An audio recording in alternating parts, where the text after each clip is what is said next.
बिस्मिल्लाहिर्रहमानिर्रहीम। रहमानी एकेडमी के स्पेशल कायदा कोर्स में गुज़िश्ता असबाक में हमने पढ़ा था मुफ़रदात की अदायगी, जो कि ग़ालिबन 5 असबाक में हमने आपको मुकम्मल कराई।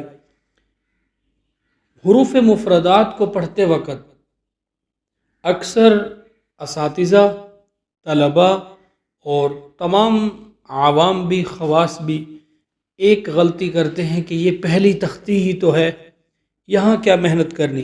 गलत बात।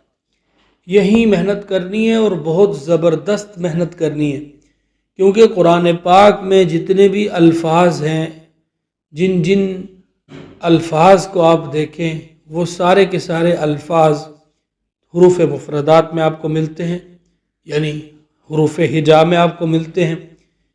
अब अदायगी के एतबार से आपने पहली तख्ती को पढ़ लिया। अब इसके बाद अगर आप स्पेशल कायदा कोर्स की जानिब बढ़ें तो हम अपने बच्चे को, अपने शागिर्द को, अपने स्टूडेंट को यहाँ पर इस तख्ती को हिफ्स याद करने का कहते हैं और वह हिफ्स याद करके आता है। पहला तरीका हो गया अदायगी के साथ बिल्कुल एक एक लफ्ज़ करके पाए तकमील तक पहुँचाना, उसके बाद मुकम्मल तख्ती को हिफ्स याद कराना। दूसरा तरीका, उसके बाद हुरूफ के ऊपर नुक्ते कितने हैं। मिसाल के तौर पर अलिफ खाली है, बा के नीचे एक नुक्ता है, ता के ऊपर 2 है।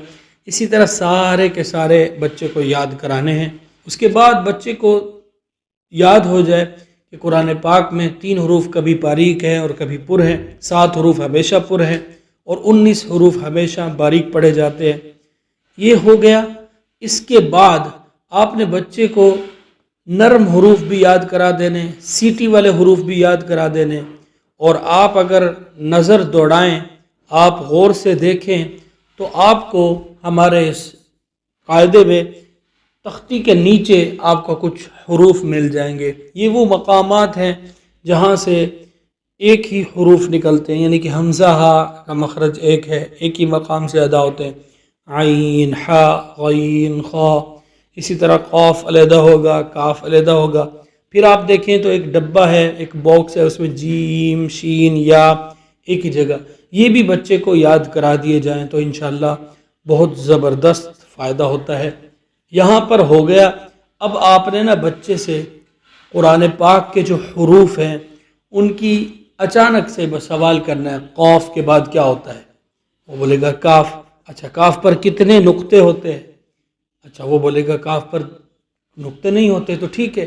अगर वो कहता है 3, 4 और ये होता है, बड़ी उम्र के अफराद तो समझ जाते हैं, छोटे बच्चे शुरू की 2 तख्तियों में बहुत ज़्यादा मेहनत मांगते हैं। तो आपने ये सवाल करने हैं। आप अगर ख़ुद स्टूडेंट हैं तो आपने इतना ज़्यादा अपने आप से पूछना है कि काफ पर नुक्ते कितने होते हैं। आप छोटे बच्चे हैं, आप मुअल्लिम हैं, तो आपने इन चीज़ों का ख्याल करना है। इंशाअल्लाह आज के ही इसी सबक में हम आपको मुरक्कबात के पढ़ने का तरीका बताएंगे। मुरक्कबात को भी आपने इसी तरह ही पढ़ना है जैसा कि हमने आपको पीछे से पहली तख्ती में मुफ़रदात में पढ़ाया है, तख्ती नंबर 2 मुरक्कबात। अब यहाँ पर मसला क्या होता है, हम पढ़ते हैं अलिफ लाम अलिफ, पीछे हमने पढ़ा था अलिफ लाम, लेकिन यहाँ हम फिर शुरू हो जाते हैं लाम अलिफ बा लाम बा। नहीं, अदायगी वही होगी, क्योंकि अदायगी की प्रैक्टिस करानी है और इसमें मिले जुले हरूफ होते हैं। इसमें बच्चे को बिल्कुल अज़बर याद कराना है, उसको वापस लेके जाना है। भाई आप यहाँ या पढ़ रहे हो, आगे वो जो शक्ल है वो भी या की है, ये भी शक्ल जो है ये नून की है, ये इस तरह भी नून होता है, ये गोल ता है। और ये सारी तरतीब आपने बच्चे को जब समझा दी तो फिर आपका बच्चा आगे जाके आपको सही मुकम्मल तरीके से कुरान पाक सुना सकता है, जिस तरह उसकी अदायगी का एक तरीका होता है।